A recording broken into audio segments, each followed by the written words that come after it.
Vamos a tocar el tema de glaucoma secundario. Ya voy a compartir para grabar. Primero vamos a grabar. Perfecto. Y ahora voy a iniciar. Voy a compartir.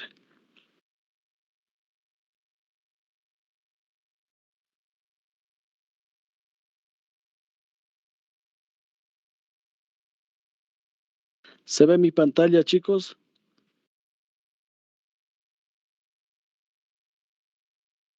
¿Se ve mi pantalla? Perfecto. Vamos a hacer la última parte de glaucoma. Ustedes saben que es un tema muy importante y dentro de la oftalmología apasionante. Exactamente. Mira, glaucoma secundario. Su nombre mismo lo dice. Es un glaucoma producido por una causa específica, que no sea un glaucoma primario de ángulo abierto, ni que sea un glaucoma primario de ángulo cerrado, ¿no? Porque son glaucomas primarios. Tiene que ser secundario alguna otra razón. Ante un paciente, digamos, que se nos presenta en la consulta con una elevación de la presión intraocular, siempre el examen oftalmológico debe ser muy minucioso, minucioso. La anamnesis tiene que ser, digamos, así minuciosa y detallada. Esto con la finalidad de ver y identificar cuál es la probable patología hipertensiva. Si nosotros no detectamos una causa, digamos, secundaria que esté causando aumento de la presión en el ojito, podemos decir, y que tiene ángulo abierto, lógicamente, podemos decir que es un glaucoma primario de ángulo abierto. Es el glaucoma, digamos, con más porcentaje en todos los tipos de glaucoma que existen en las personas. Entonces, si digamos nosotros encontramos que no es glaucoma primario, también descartamos un glaucoma de ángulo cerrado. Entonces, podemos pensar, ¿por qué estará subiendo esta presión? ¿Por qué es esta patología hipertensiva del ojito? Solamente después de un estudio muy, digamos, detallado, podemos hacer un diagnóstico, descartando el glaucoma primario y el primario de ángulo cerrado. Esto es muy importante, ya que el tratamiento de los glaucomas son diferentes del glaucoma primario de ángulo abierto, del glaucoma primario de ángulo cerrado y el glaucoma secundario. El tratamiento es muy diferente. A veces en este tipo de glaucomas secundarios, el tratamiento es muy complejo. En muchas situaciones no se reduce solamente con la instalación de tratamiento antihipertensivo en gotitas o una cirugía, por decir. No soluciona, sino que va a requerir muchas veces un tratamiento complementario para subsanar esta causa efectiva que está causando la hipertensión ocular, ¿no es cierto? Por eso es importante el examen detallado y conocer bien la fisiopatología del globo ocular, de los fluidos, inclusive del humor acuoso, ¿no? La hemodinamia de los fluidos, perdón. Entonces, el estudio de los glaucomas constituye un capítulo muy apasionante para el oftalmólogo, ¿no? Porque tenemos que, desde la anamnesis, desde una buena historia clínica, ir, digamos, para dar nuestro diagnóstico exacto.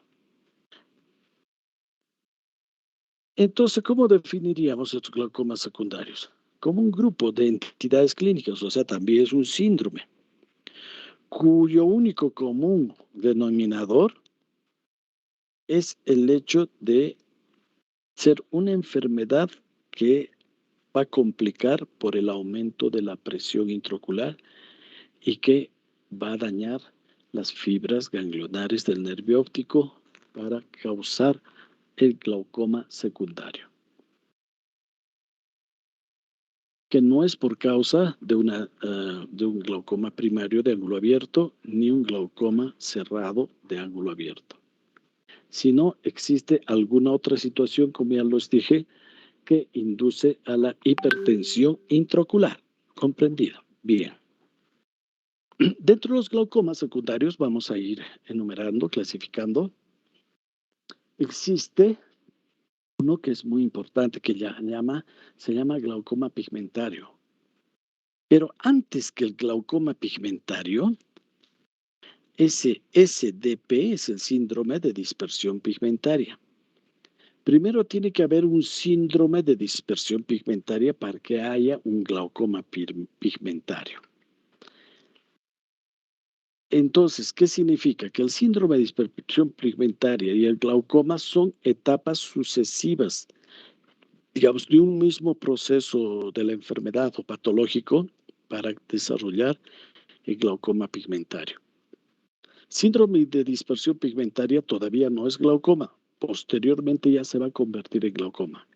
Nosotros sabemos y debemos llamar glaucoma cuando hay un daño efectivo, o sea, un daño ya palpable mediante los exámenes complementarios como el campo visual o la tomografía de coherencia óptica. Ahí podemos decir si ya vemos daño, que es glaucoma. Entonces, el síndrome de dispersión pigmentaria es una condición del ojito, de la forma del ojito. Es una conformación, digamos, particular, principalmente del iris, que a veces está en forma convexa, pero hacia atrás, perdón, cóncava hacia atrás, ¿no? Y hace un contacto anómalo con la zónula del cristalino. O sea, hay un contacto en la cámara posterior, en ese angulito, entre el iris y la parte anterior del cristalino, que es la parte periférica, está la zónula de Zinc, ¿no? Es el ligamento suspensorio del cristalino. Tiene un contacto anómalo, lo que va a llevar a la acumulación de pigmento proveniente del epitelio pigmentario del iris hacia estructuras del segmento anterior. Nosotros sabemos que el iris tiene un epitelio pigmentario en la parte posterior. Cuando nosotros operamos, digamos, una cirugía intraocular, tocamos la parte de adelante del iris, no aparece pigmento, pero si tocamos con nuestro instrumental la parte posterior del iris, vamos a ver que aparece un pigmentito negro, porque es hiperpigmentado, ya la parte posterior del iris. Entonces, este contacto va a hacer que se desprenda pigmento y por el humor acuoso se va a ir hacia estructuras del segmento anterior, o sea, hacia la cámara anterior, para impregnarse en el endotelio y la córnea, el ángulo iridocorneal. Ahorita vamos a ver. En la evolución de este síndrome de dispersión pigmentaria, los pacientes pueden desarrollar elevaciones de la presión intraocular, que con el tiempo desencadena una neuropatía óptica glaucomatosa. Cuando desencadena ya la neuropatía, o sea, el daño del nervio óptico, se llama glaucoma pigmentario, con la posibilidad, lógicamente, de ir perdiendo la visión periférica poco a poco, tal y cual como un glaucoma normal, primario, de ángulo abierto. De esta manera, digamos, nosotros conocemos 3 etapas sucesivas en el proceso comenzando por una, que es, como ya les dije, el síndrome de dispersión pigmentaria, el roce y la liberación de pigmento. En una segunda etapa, esta liberación de pigmento puede tapar la malla trabecular. Entonces va a comenzar la segunda etapa con la hipertensión intraocular. Todavía hay una identidad anatómica normal y la función del nervio es normal, solamente que está subiendo la presión.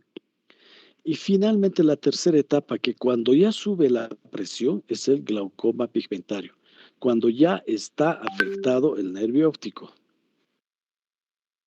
Este último se trata de un glaucoma secundario.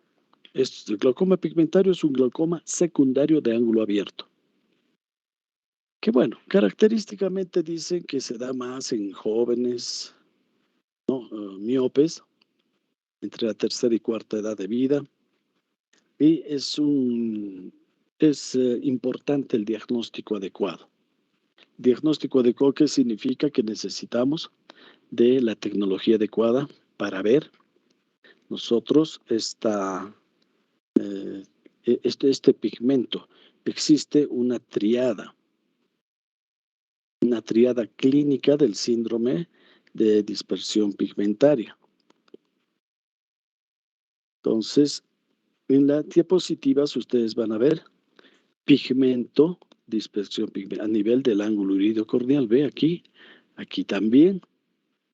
Esta cámara está profunda, está con ángulo grande, pero hay pigmento. Y esa triada del glaucoma pigmentario, que comienza por un síndrome, tiene 3 fases. El uso de Krukenberg. El uso de Krukenberg, mire, es una, digamos, una adherencia del pigmento a nivel del endotelio corneano. Son la presencia de células pigmentarias en el endotelio, distribuidas en forma de un uso vertical. Así más o menos, un uso vertical. Esto se ve muy clarito con la lámpara hendidura. También se podría ver con una linterna y una lupa. Ese es, digamos, un signo de la triada cuando. El segundo son defectos de transiluminación. Les dije que había un roce, ¿no? Con la parte sonular del iris, pero en la parte periférica. Ese roce va a hacer de que haya áreas de atrofia en la parte periférica del iris, y con la luz se ve una transiluminación, o sea, se adelgaza. Especialmente esto se ve en pacientes con iris que tienen menos pigmento, o sea, iris más claros. Y por último, el pigmento que va a ir a la cámara anterior se va a la malla trabecular. Esta es la malla trabecular. Fíjese cómo está forrado por material de pigmento. Perdón. Aquí, forrado por material de pigmento, en 360 grados. Como ya les dije, estos pacientes con glaucoma pigmentario son generalmente miopes entre 40 y 50 años. Cuando uno tiene el síndrome de conversión pigmentaria, no el 100% de los pacientes desarrollan glaucoma pigmentario. Según las estadísticas, más o menos un 50% pueden desarrollar al cabo de unos 15 años. Entonces, esta es una de las principales causas o tipos de glaucoma secundario, chico.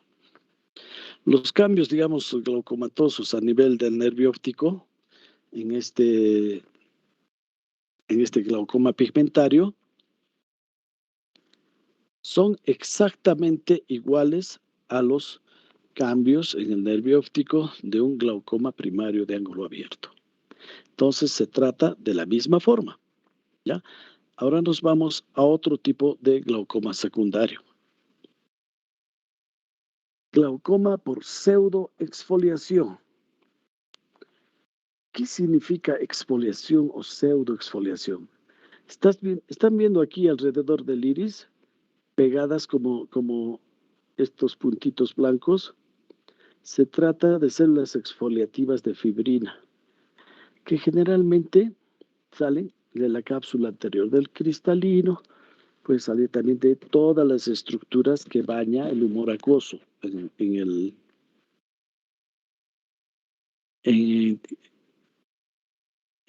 la parte posterior y en la parte anterior, ¿no? Del ojito. Todas las estructuras que bañan de la cámara posterior o de la cámara anterior. Fíjese, esta pseudoexfoliación causa una debilidad sonular aquí, o ruptura de estas células sonulares, y por ende el cristalino se va a adelantar un poco más adelante y va a cerrar el ángulo iridocordial. Aquí está normal, y aquí está cerrando el ángulo iridocordial y produce un tipo de glaucoma, ¿sí? Por material exfoliativo, debilita la zónula, o sea, el ligamento suspensorio cristalino. Entonces, este síndrome que causa un glaucoma secundario consiste en una microfibriloangiopatía sistémica. Está relacionado, muchos autores dicen, con la edad, porque se da a mayor edad casi siempre. En algunos pacientes se da, otros no. La genética es muy importante, así como los factores ambientales. Conlleva a un tipo de glaucoma, así como también a la opacidad del cristalino, que es un tipo de catarata, este síndrome de pseudoexfoliación. Además, tiene una estrecha relación, creen, con patologías sistémicas, enfermedades, unas vasculopatías o cardiovasculares. Como ya les dije,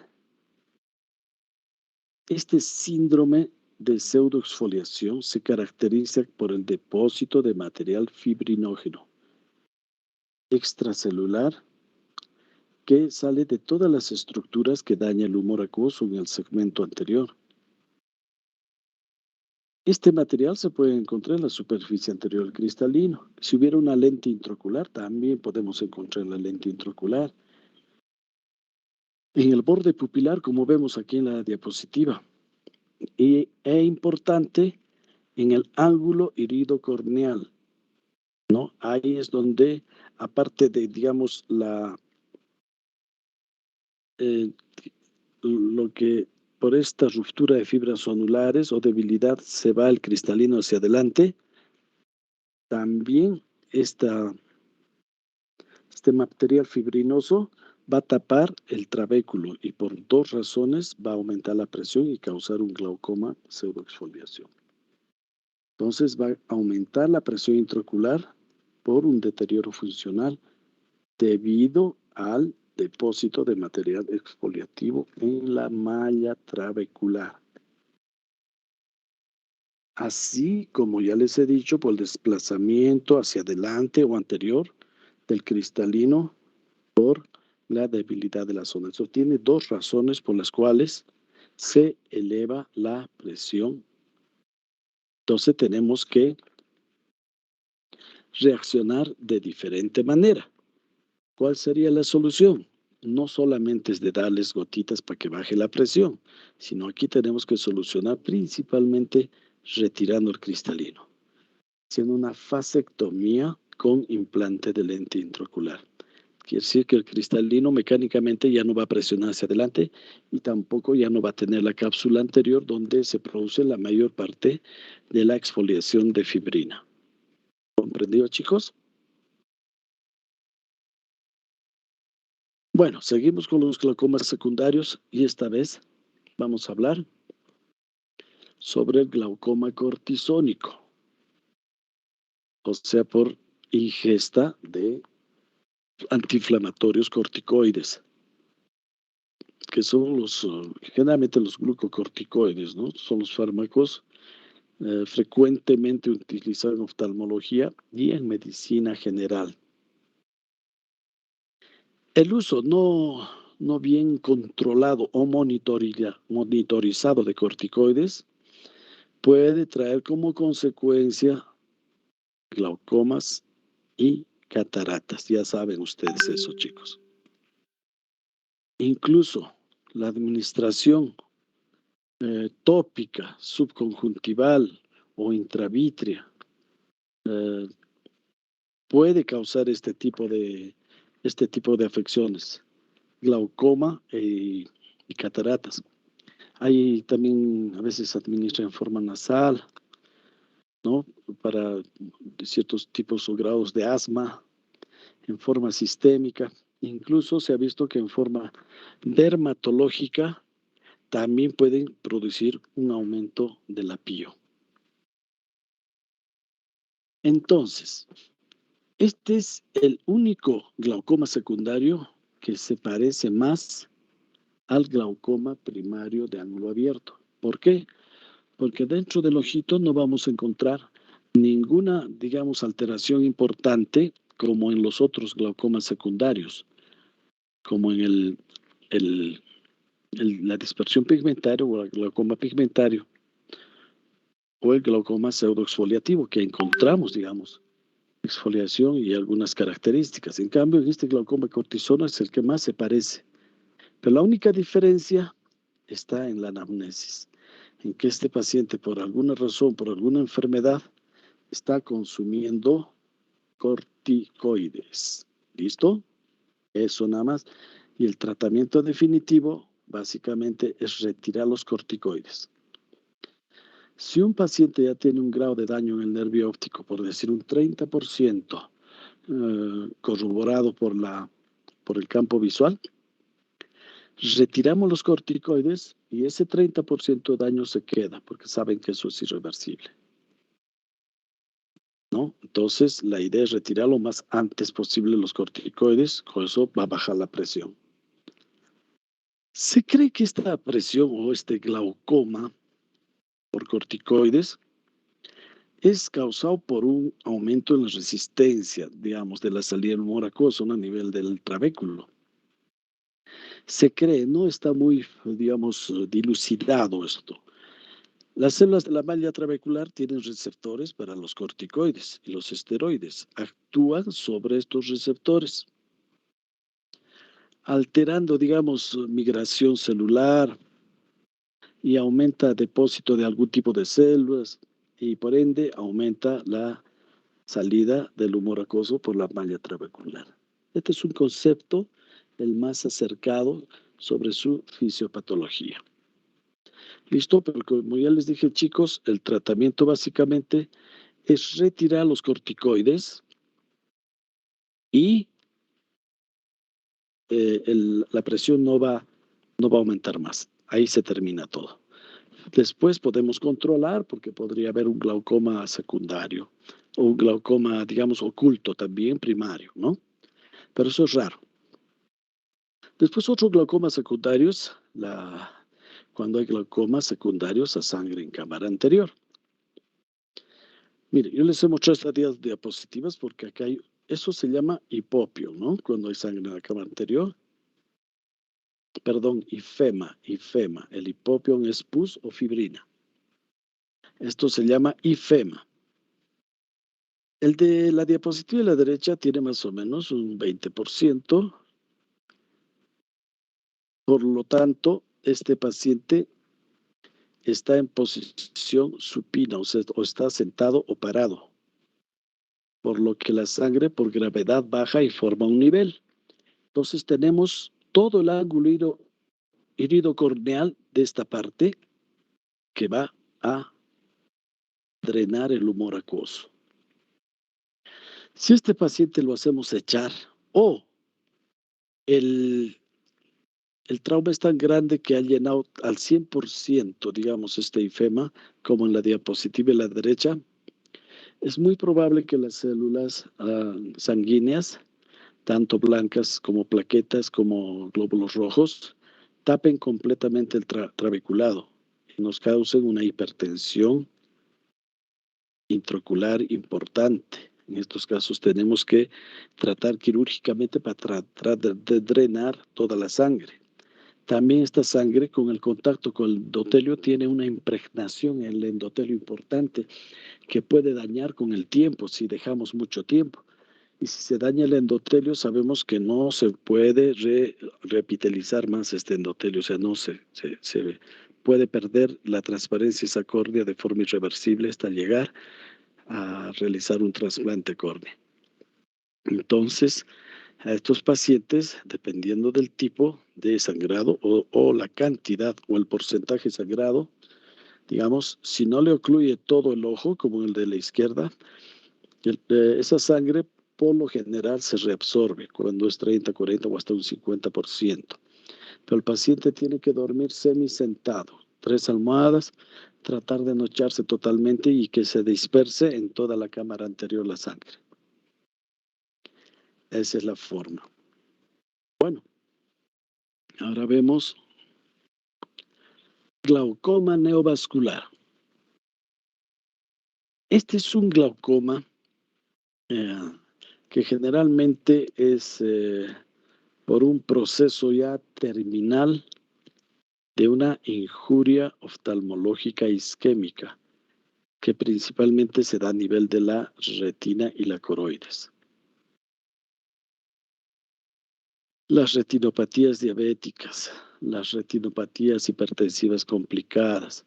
Por ejemplo, tenemos nosotros una complicación, una obstrucción de la vena central de la retina, a nivel de la retina posterior. Si no lo tratamos a tiempo con inyecciones anti-VEGF, o sea, antiangiogénicas como el Avastin, vamos a ver de que este ojito va a desarrollar una serie de colaterales o neovasos anormales, de atrás hacia adelante. Nosotros vamos a ver neovasos a nivel de la retina, de ahí va a pasar al cuerpo ciliar, de ahí va a pasar al iris y también al trabéculo, o sea, va a obstruir el trabéculo. Cuando ya vemos neovasos en el iris, ya hay poco o casi nada que hacer. En la diapositiva de la izquierda vemos en el collarín interno del iris esa red vascular anormal y toda esta trama vascular que son vasos primigenios primitivos, neovasos anormales que sangran fácilmente. Eso quiere decir que ya toda la retina está comprometida. Aquí también se ve un poquito, no mucho, que está comenzando, pero vemos en este ángulo, en vez de pigmento, hay vasos anormales. Vasos anormales. Esto comienza de una retinopatía. Muchas veces no vemos los vasos, pero tenemos que comenzar cuando hay una injuria isquémica con el tratamiento de los anti-VEGF, antiangiogénicos, para evitar que se forme la neovascularización. Este es un caso terminal, probablemente ya es un ojo amaurótico, atrófico. Muy bien, hay otro tipo de glaucomas que es por causa del cristalino. Estos glaucomas tienen una razón de ser, ¿no? Es el cristalino. De alguna u otra forma, el cristalino va a aumentar la presión intraocular, ya sea obstruyendo la malla trabecular o disminuyendo el ángulo iridocorneal. Por ejemplo, cuando disminuimos o apretamos el ángulo iridocorneal, de lo que es un ángulo de 40 o 45 grados, el cristalino avanza y podemos, digamos, cerrar hasta 15, 10 grados o hasta 5 grados el ángulo. No llamamos glaucoma facomórfico o también ectopía lentis. ¿Qué significa ectopía lentis? Que hay una luxación de las lentes por alguna razón, pues generalmente son traumáticas y estas lentes se van hacia adelante, empujando el iris. Entonces va a cerrar el ángulo. Y facomórfico es el glaucoma más común.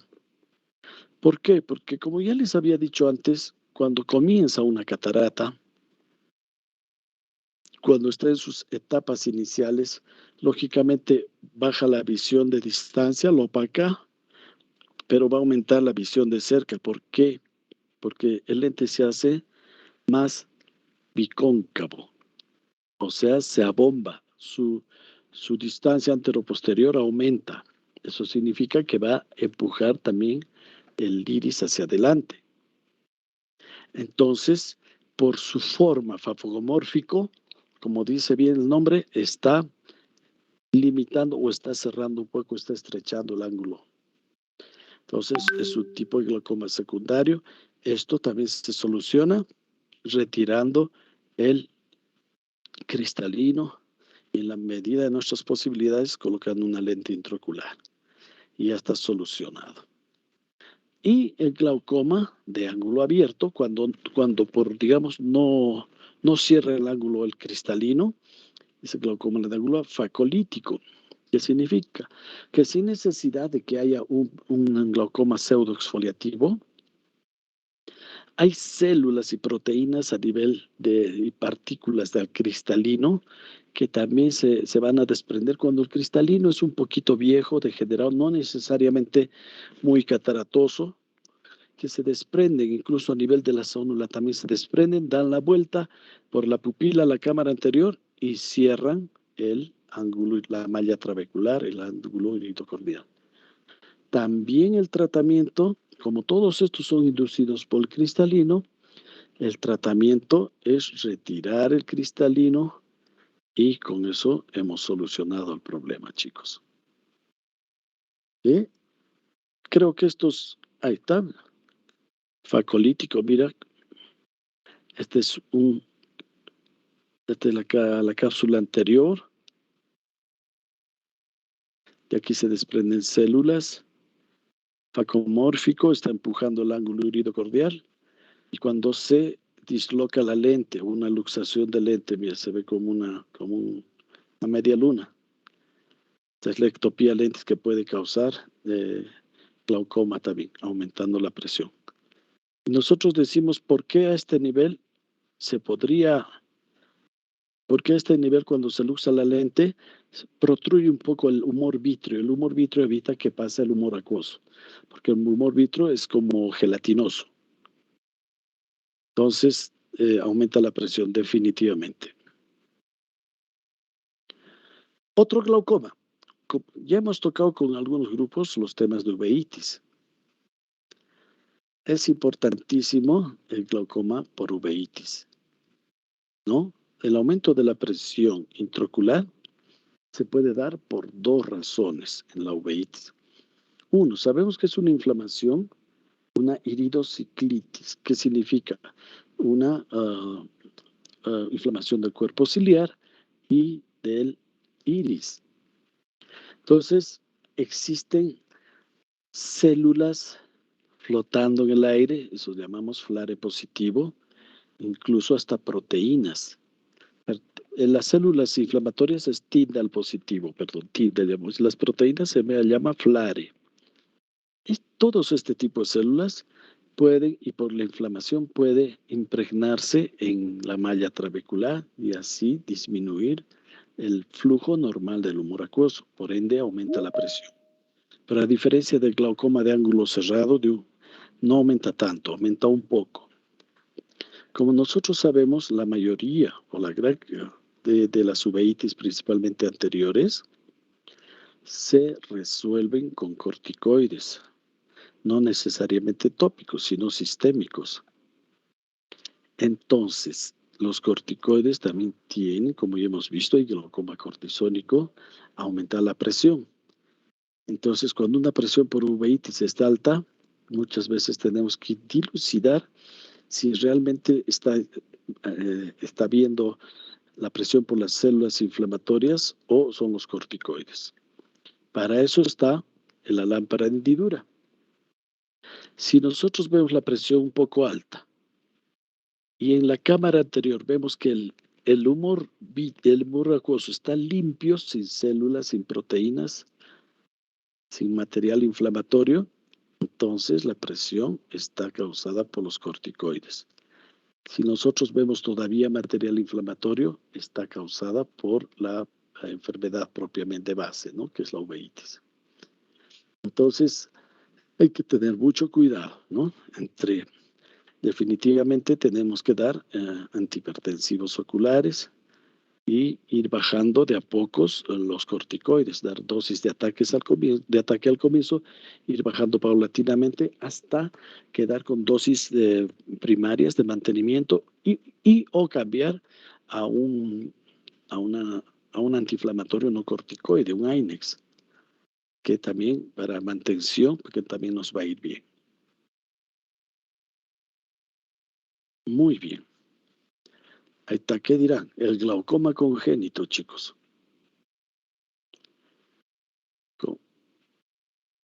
Este glaucoma se puede detectar en niños recién nacidos. No necesariamente esperar hasta esta edad de unos meses o tal vez al más del año.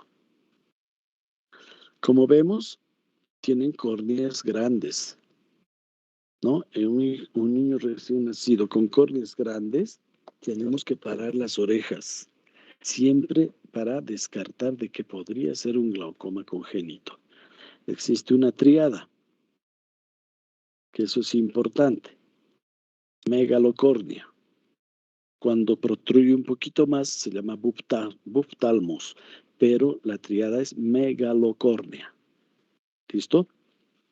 Epífora. Este niño lagrimea constantemente porque hay mucha sensibilidad a la luz. Y como hay mucha sensibilidad a la luz, también tiene blefaroespasmo.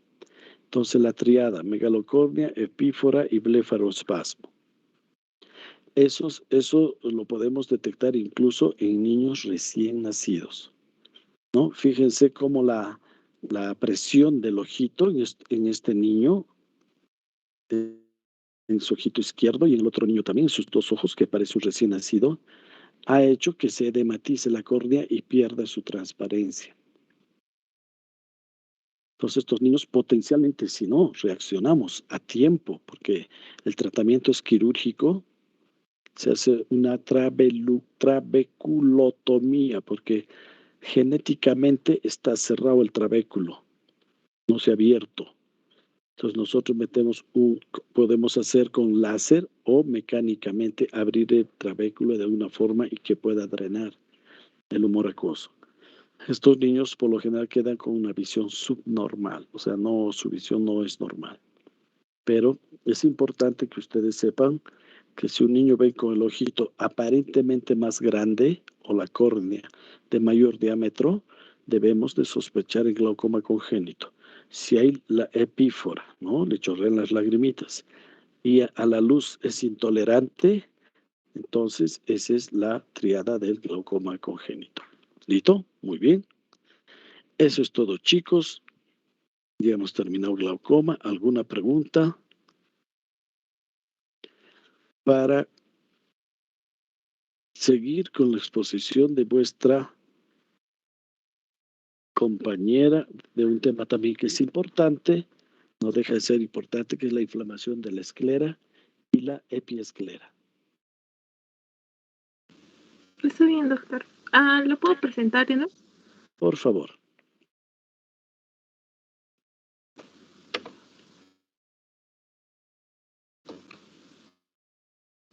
Doctor, Sí, yo tenía una duda con respecto a los glaucomas secundarios.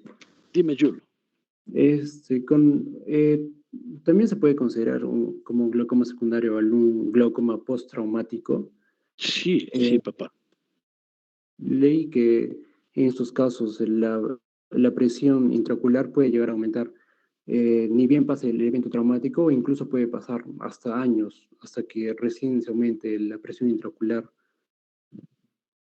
Efectivamente, es otro tipo de glaucoma secundario que se da, digamos, en personas más jóvenes. Pueden ser postquirúrgicos también. Claro, no son tan comunes como lo que les he dicho, que los que les he nombrado son los más importantes, pero puede haber glaucomas postraumáticos, efectivamente, depende del tipo de trauma. A veces con el trauma se luxa la lente, como hemos visto, ¿no? Ectopía lentis, entonces produce un tipo de glaucoma, ese es el más común. Postraumático también es el ifema, o sea, lo que has visto ahí, la sangre. Ese también es glaucoma postraumático. Esos son los principales tipos de glaucoma después de un trauma. Entonces ya sabemos cómo tratarlo. ¿Ya? Ok, doctor. Listo, muy bien. Puedes iniciar, Karen. Ya. ¿Se logra visualizar bien? Sí, está bien, está muy bien. Ya. Comencemos.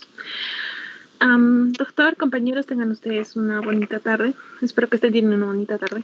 Vamos a hablar un poco sobre escleritis y episcleritis. Entonces, para iniciar, quería recordarles la importancia de lo que es el síndrome de ojo rojo. El síndrome de ojo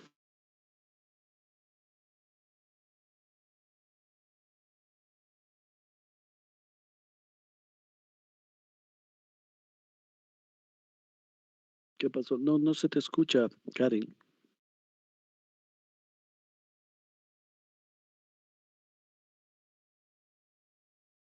¿Escuchan, chicos, ustedes? No, doctor. No, doctor, no se escucha. No sé qué ha pasado tal.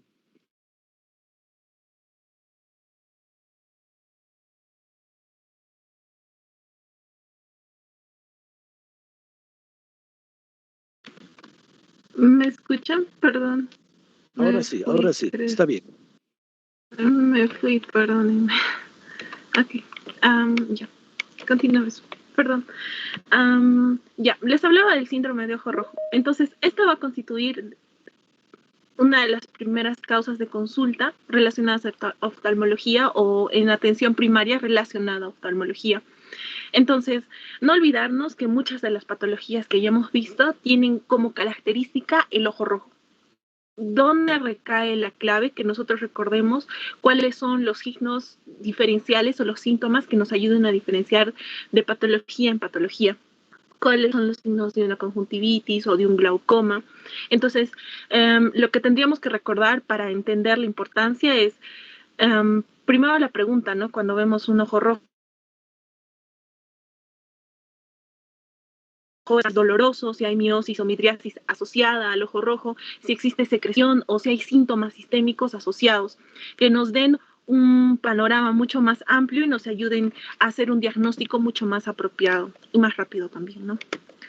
Entonces, quería comenzar la exposición con un pequeño caso clínico. Entonces, este es un caso clínico en el cual vamos a tener que viene a consulta una mujer de 36 años con un motivo de consulta de ojo rojo doloroso, de un tiempo de enfermedad de 1 año y de agudeza visual de 0.3, siendo normal 1 o 3 de 10.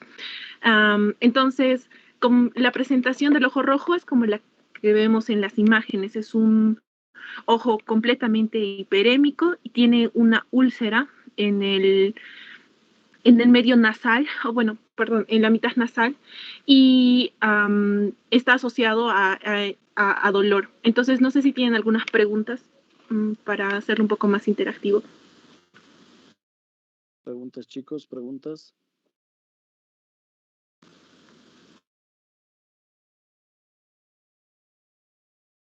Asociado a dolor, dijo. No hay preguntas. A ver,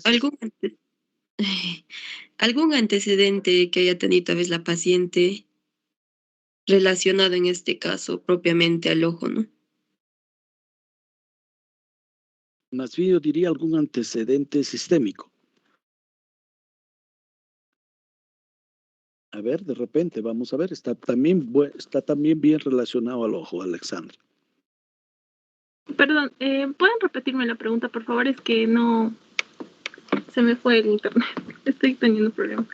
¿Antecedentes primarios del ojo o antecedentes sistémicos de la paciente? Sin antecedentes sistémicos de importancia y antecedentes del ojo es que tiene 1 año de evolución, entonces la paciente ha tenido una administración de corticoides tópicos, a los cuales remitía el cuadro 1 semana y luego volvía a aparecer.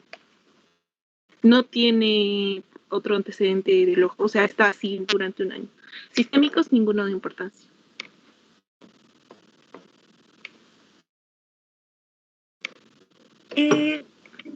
La ocupación de la paciente, ¿cuál es? La paciente es oficinista, o sea, no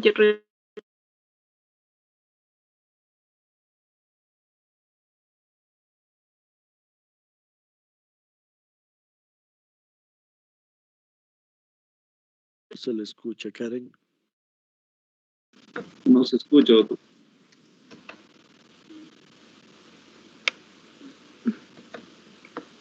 ¿Alguna otra pregunta? Perdón.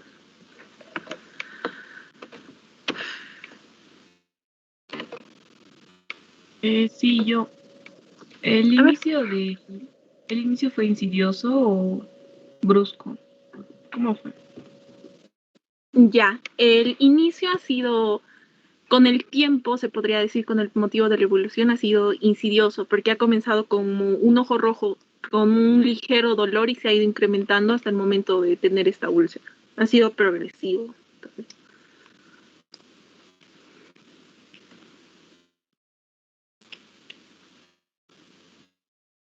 ¿Alguna otra pregunta, chicos?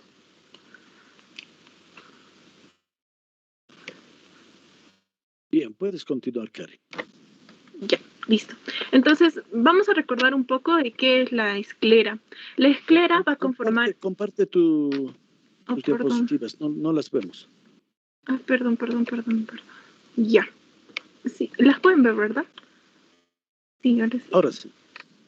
Ya, entonces vamos a volver un poco a lo básico y recordar qué es la esclera. La esclera es la capa fibrosa del ojo, entonces va a servir de protección, va a cubrir los 5/6 de la circunferencia del ojo y va a estar delimitada en porciones por la inserción de los músculos, en una esclera anterior y una esclera posterior. Dentro de lo que tenemos que recordar de suma importancia es que tiene inervación que va a tener dos orígenes.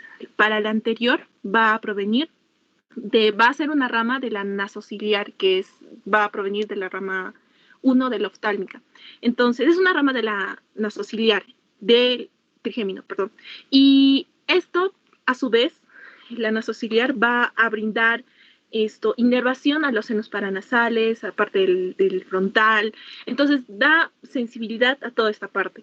Es importante para entender un poco de la sintomatología que vamos a encontrar en una escleritis, principalmente. Y el posterior está conformado por los nervios ciliares largos, posteriores y cortos. Entonces, entendamos la irrigación. Esta es la parte de la esclera. Voy a agrandarla. Ahora sí creo que no hay problema. Ya, estos es los componentes de la capa de la esclera. Tenemos una lámina fusca que va a estar en continuidad con la capa vascular, el estroma y la epiesclera. La esclera se va a nutrir por plexos. Tenemos un plexo epiesclerar superficial y uno profundo. Y de la afectación de estos plexos es donde nosotros vamos a ver las diferencias entre los cuadros clínicos que se van a presentar entre una episcleritis y una escleritis. Entonces, ¿cuándo hablamos de una episcleritis? Una episcleritis es una inflamación abrupta de este plexo superficial. Es benigna y autolimitada. Sobre todo esto, que es autolimitada. Generalmente va a venir, por ejemplo, en la imagen inferior tenemos cómo se presentaría una episcleritis. Generalmente se limita a cuadrantes del ojo. Entonces, la característica de la inflamación de los vasos es que son superficiales. Probablemente nosotros con no mucha experticia podemos determinar qué vasos son superficiales y cuáles no, pero son los que se ven de un rosado un poco más claro y que aparentan superficialidad. La etiología es idiopática y de los tipos que podemos encontrar hay dos. La difusa, que es esta, o también puede abarcar un poco más de lo que es la esclera, la epiesclera, y la nodular, que va a ser este nódulo. Y los vasos siempre van a estar asociados o confluyendo hacia este nódulo. Dentro de la epidemiología, debemos recordar que la afectación en su mayoría es de mujeres, 70%. Y la asociación sistémica que podría estar asociada es de un 20 a 30%, no tan común como en la escleritis. Entonces, la pregunta que nos deberíamos hacer es cómo se presenta una paciente o un paciente con epiescleritis. Entonces, principalmente hay ojo rojo, de las características que hemos visto. Hay lagrimeo y hay un dolor leve. Probablemente si es de una escala del 1 al 10, te va a decir que el dolor es 3 o 4 máximo, que es más una incomodidad.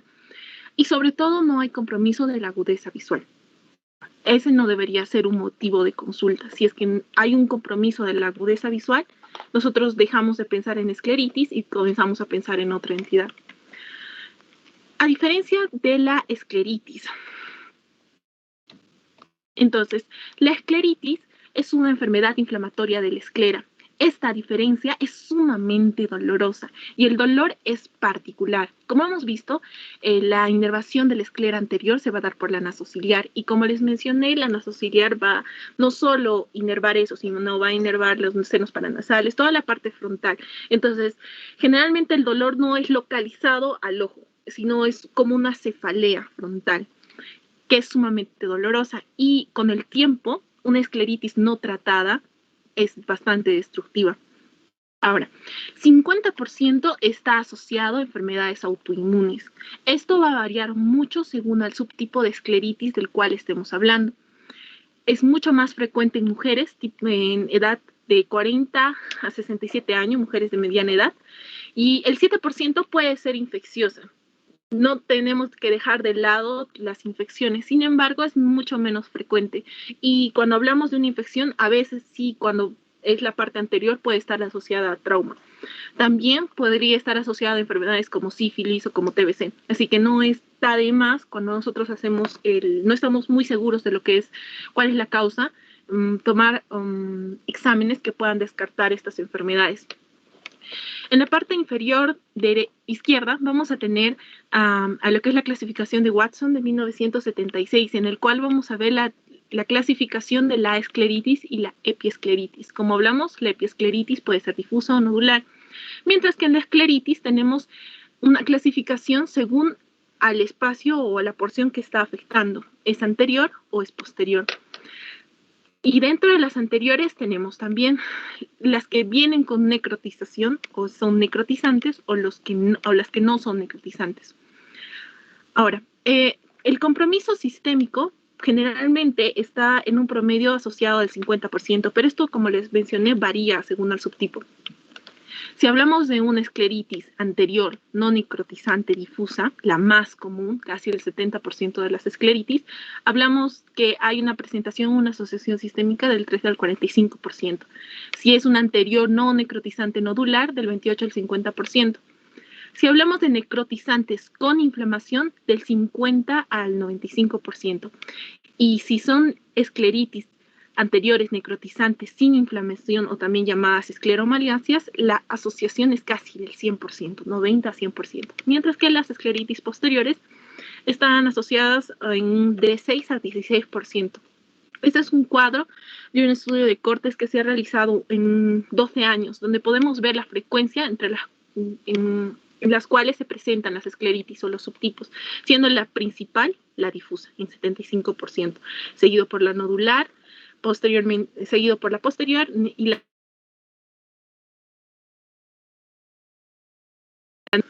ya. Entonces, vamos a tener que reconocer cómo se presentan esto visualmente. Aquí tenemos una escleritis difusa. Como vemos, es una hiperemia mucho más marcada y se va a extender por toda la episclera, generalmente rodeando al limbo esclerocorneal. Ahora, esta es la más frecuente, como decimos, y la más benigna. Va a ser la que mejor va a responder a un tratamiento de primera línea. Siguiente, tenemos la escleritis anterior nodular, donde hay la presencia de este nódulo y también con la hiperemia y vasos dilatados tortuosos que están alrededor del nódulo. Esta es la necrotizante con inflamación. Y a diferencia de esta necrotizante sin inflamación, aquí vemos la hiperemia marcada que va a rodear a la úlcera. Y esta es una escleromalacia o necrotizante sin inflamación. Cuando yo veo una esclerotizante, esta es más llamativa, ¿verdad? De todas, la escleromalacia o la necrotizante sin inflamación. Generalmente se da en pacientes que tienen larga data de enfermedades autoinmunes subyacentes, que es a las cuales está asociada la escleritis. Y definitivamente hay un desgaste de la esclera. Con cada episodio de escleritis, la esclera se hace mucho más delgada. Es así como se puede ir perdiendo. Entonces, la escleritis posterior, que es una de las menos frecuentes, una de las menos frecuentes, va a ser un poco más difícil y, no sé, desafiante en diagnóstico, porque nosotros nos basamos en lo que es el fondo de ojo. Y aquí definitivamente tenemos que tener en cuenta cuáles son las estructuras que tendríamos que reconocer y qué cosa vamos a asociar si es que hay por ejemplo, pérdida de agudeza visual, si está afectada la mácula, si hay una delimitación de lo que es la papila, o cómo están los vasos, si es que voy a ver exudados o un desprendimiento de papila. Entonces, dentro del escleritis posterior puede haber presentaciones muy distintas entre sí y podemos ver edema de papila o pliegues coroideos o desprendimiento de retina, que es la separación de las 9 capas la retina, de la pigmentaria, que sería la décima externa, y acumulación principalmente de tipo seroso, ¿no? Entonces, aquí, ¿qué es lo que deberíamos pensar? Básicamente hacer un examen muy detallado, y por este tipo de acuciosidad que se tiene que tener, es que cuando nosotros sospechamos de escleritis posteriores hay que referirlas al oftalmólogo lo más antes posible, porque son bastante destructivas. Karen, un segundito, atrás, por favor. Felizmente, chicos, las escleritis posteriores, en su gran mayoría, todas se manifiestan con escleritis anterior también.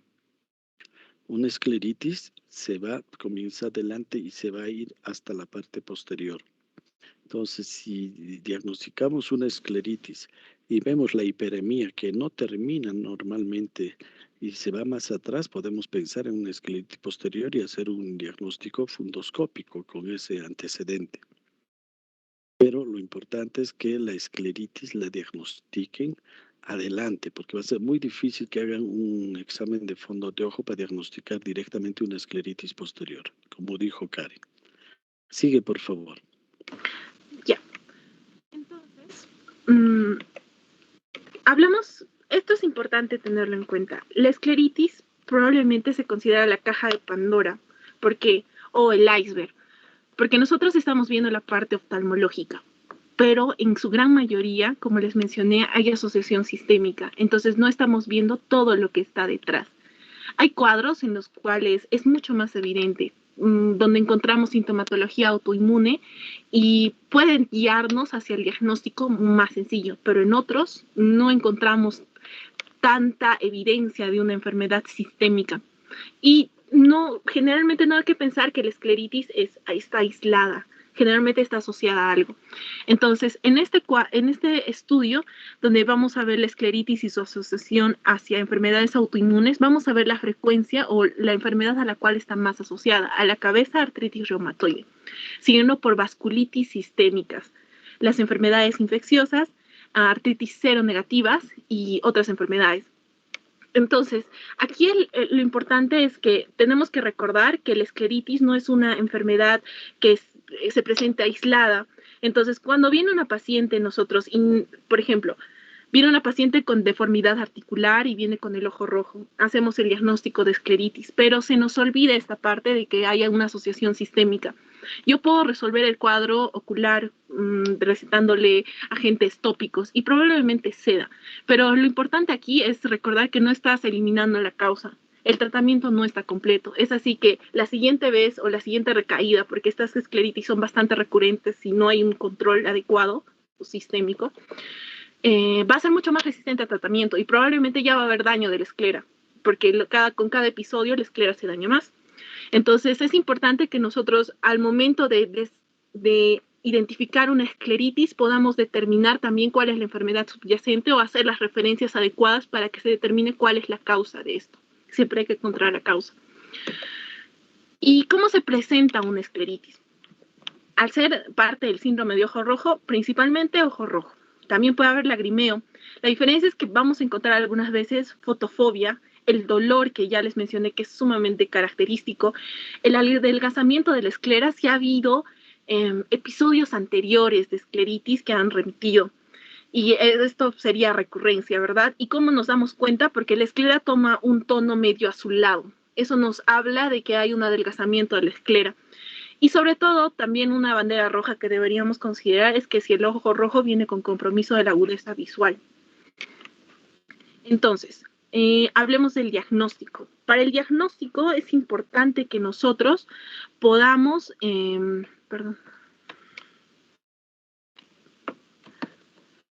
Para el diagnóstico es importante que nosotros podamos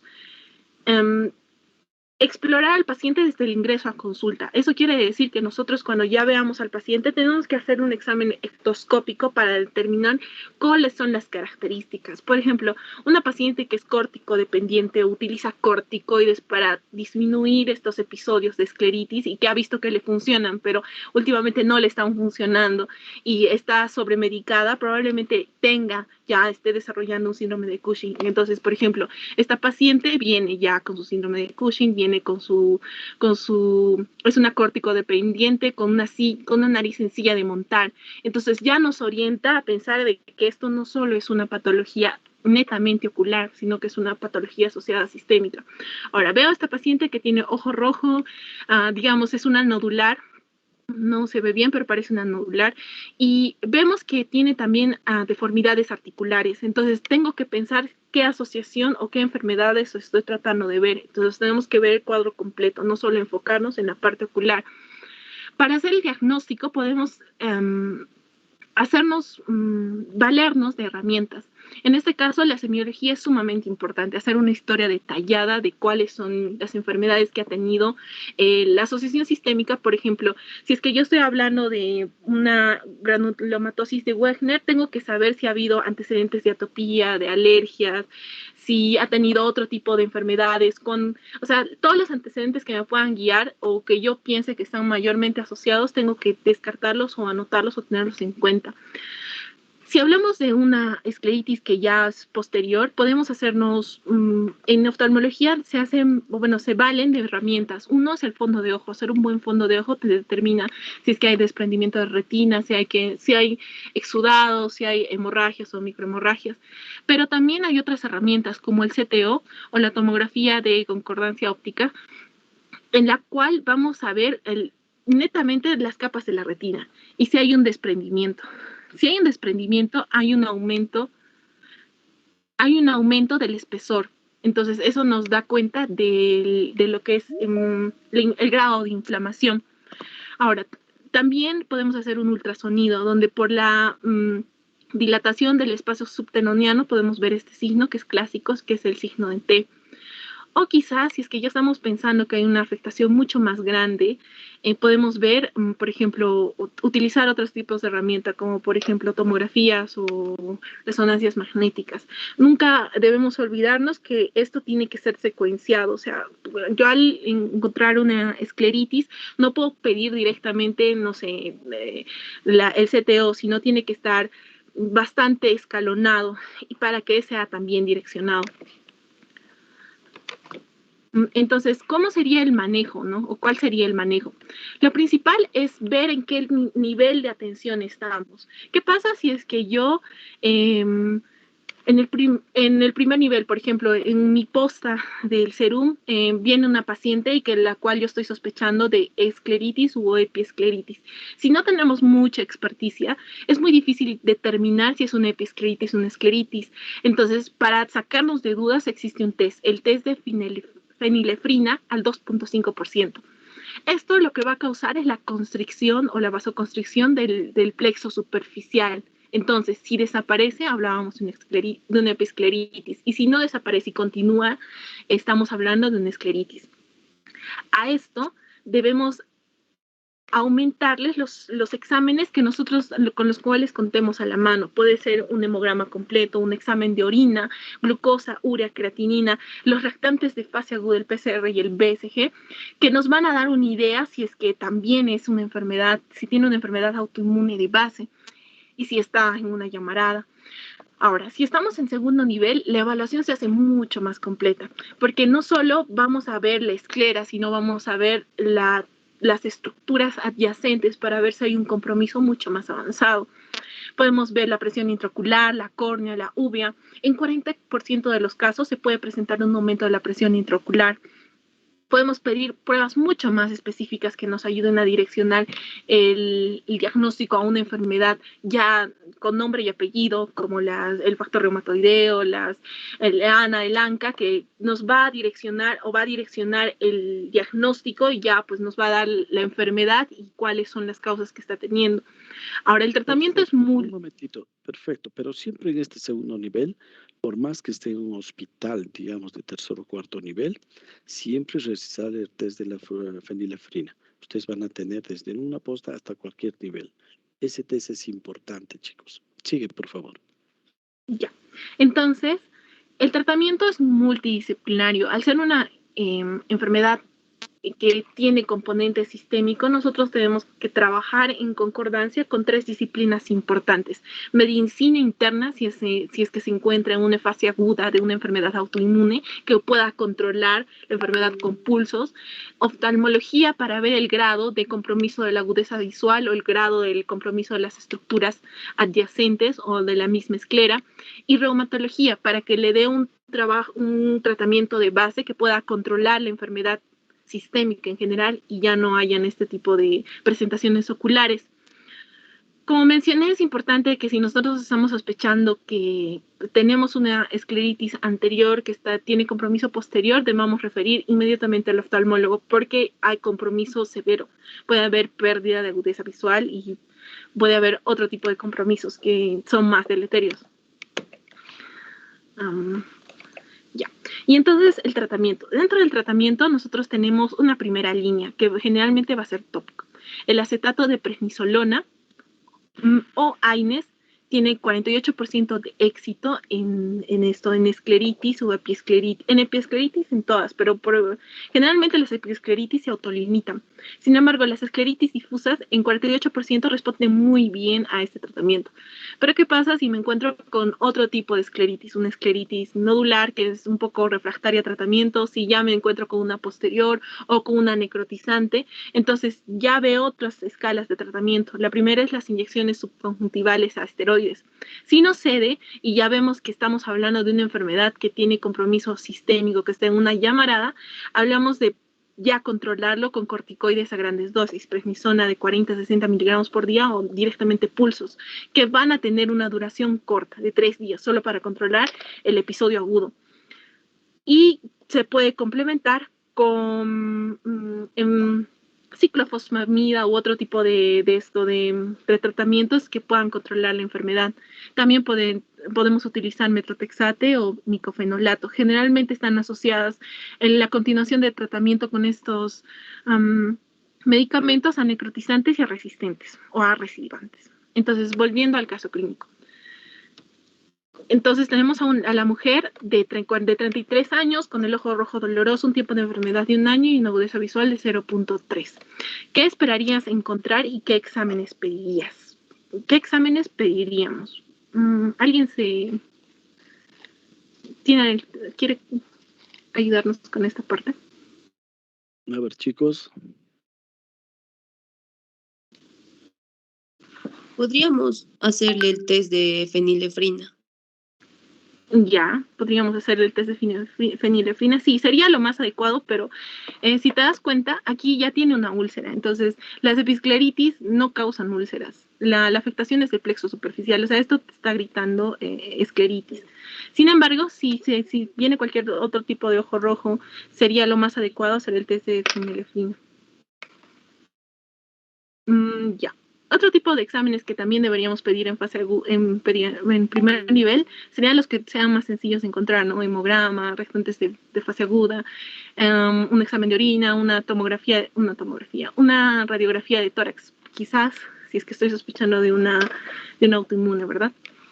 Entonces vamos a ver que a esta paciente se le ha hecho su fondo de ojo, vamos a ver que es un fondo de ojo con exudación, se ha hecho un CTO también porque tenía solo afectación del ojo derecho, no del izquierdo, y no tenía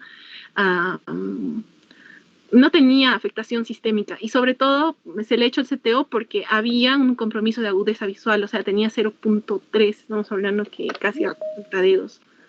Entonces se le hizo también un hemograma donde vemos el ANCA, que ha salido ligeramente positivo, 1 en 40, y lo que se ha hecho es el manejo con metilprednisolona de 1 gramo por día por 3 días, porque se consideró que tenía un cuadro grave, porque tenía desprendimiento de retina por exudativo, y se le ha continuado con ciclofosfamida por 3 semanas, ¿ya?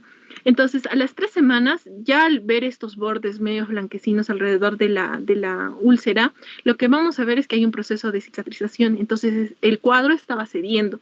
Lo que pasa es que se da de alta a la paciente, y la paciente vuelve después de 4 semanas. Se pierde la paciente. Y vuelve después de 4 semanas, pero no vuelve por el recrudecimiento de la úlcera, porque ven que está mucho más afectado, sino viene porque ha perdido completamente la capacidad de agudeza visual, ve a cuentadedos, ¿ya? Entonces, al final, cuando se hace la evaluación, se nota un empeoramiento del cuadro. Entonces, se trata de ver qué cosa estaba pasando. Se hace en el fondo de ojo aquí, como vamos a ver, es un fondo de ojo que tiene exudados, que tiene una microhemorragia, pero sobre todo no se ve el borde de la papila. Pero ven estos pliegues de aquí hace sospechar a los doctores que tenía un tumor que estaba empujando o sea, estaba empujando la parte de atrás, o sea, la córnea. Entonces, lo que se decide hacer es un ultrasonido, donde también se corrobora esta masa como un tumor. Entonces, se comienza a pensar que quizás podría ser un tumor. Se realiza una tomografía donde también se ve lo mismo, y lo que se procede a hacer es un proceso de biopsia. Y en la biopsia lo que va a resultar bastante importante y llamativo es que hay una infiltración granulomatosa de tipo linfocitario. No hay eosinofilia, solo es linfocitos, que data de una enfermedad o de un cuadro crónico. Entonces, más el ANCA positivo, que ha salido 1 en 40, el diagnóstico sería una polangeitis granulomatosa de Wegener. A este síndrome de una afectación ocular por Wegener y la presencia de este tumor se denomina pseudotumor óptico, y está descrito dentro de los libros y la bibliografía. No es tan frecuente, pero probablemente también este caso nos oriente a que podamos hacer una evaluación y tener todas las posibilidades en nuestra cabeza. Lo que sí deberíamos saber es que esta paciente tiene amaurosis en el ojo derecho, el que él es el afectado, no presenta luz porque hay un daño completo de las estructuras involucradas. Y eso sería todo. Muy bien. Un caso rarísimo, pero interesante, ¿ve? Que produce un tipo de escleritis posterior. ¿Alguna pregunta, chicos? Lo único que podría acotar es que es muy importante que ustedes, digamos, aparte de diagnosticar una conjuntivitis o una queratitis, sepan diferenciar bien lo que es una escleritis de lo que es una epiescleritis. Ectoscópicamente, la epiescleritis es más rosadito, con vasos más delgados y finos. Y la epiescleritis es un poquito más difuso y con vasos más grandes y tortuosos. Es un poco más oscuro, incluso hay una coloración más violácea. Y lo más importante, por encima de los párpados, ustedes tocan la parte hiperémica.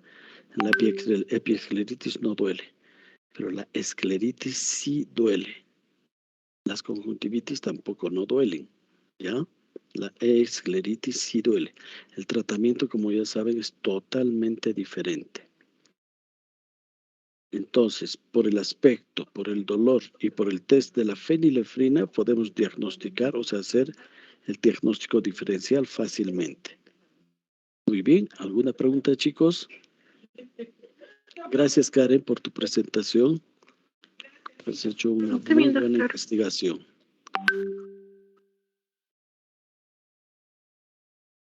Todo correcto, ¿no?